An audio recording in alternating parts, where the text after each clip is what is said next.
One day, Edward was in the shed where he lived with the other engines. They were all bigger than Edward and boasted about it. "The driver won't choose you again," said Gordon. "He wants strong engines like us." But the driver and fireman felt sorry for Edward. "Would you like to come out today?" "Oh, yes, please," said Edward. So they lit his fire, made lots of steam, and Edward puffed away.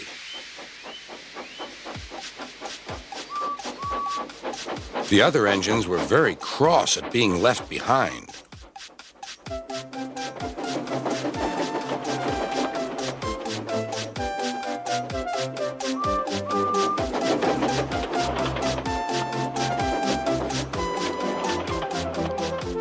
Edward worked hard all day. The coaches thought he was very kind, and the driver was very pleased.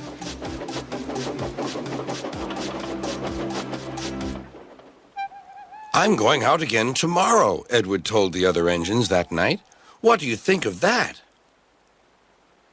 But he didn't hear what they thought, for he was so tired and happy that he fell asleep at once.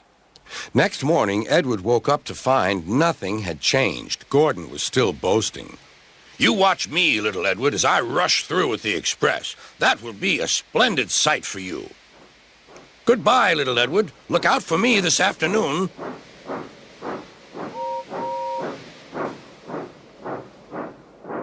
Edward went off to do some shunting. He liked shunting. It was fun playing with freight cars. He would come up quietly and give them a push. Then he would stop, and the silly freight cars would go bump into each other. "Oh!" they cried. "Whatever is happening?"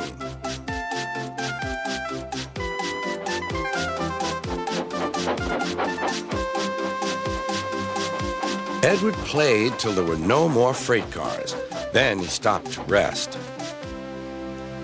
Presently, he heard a whistle. Gordon was cross. Instead of nice shining coaches, he was pulling a dirty freight train. "A freight train, a freight train, a freight train," he grumbled.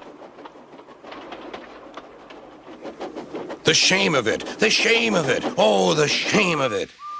Edward laughed and went to find some more freight cars. Then there was trouble. "Gordon can't get up the hill," the porter called to Edward's driver. "Will you take Edward and push him, please?" They found Gordon halfway up and very cross. His driver and fireman were talking to him severely. "You're not trying." "I can't do it," said Gordon. "The noisy freight cars hold an engine back so." Edward's driver came up. "We've come to push." "No use at all," said Gordon. "You wait and see," replied Edward's driver. They brought the train back to the bottom of the hill.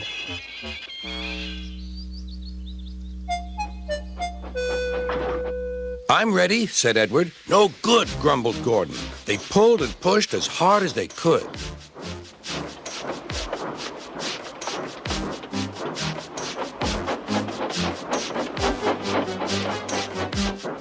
"I can't do it! I can't do it! I can't do it!" puffed Gordon. "I will do it! I will do it! I will do it!" puffed Edward.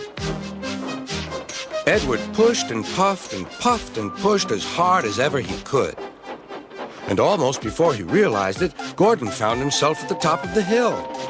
"I've done it! I've done it! I've done it!" he said proudly. He forgot all about kind Edward and didn't say thank you.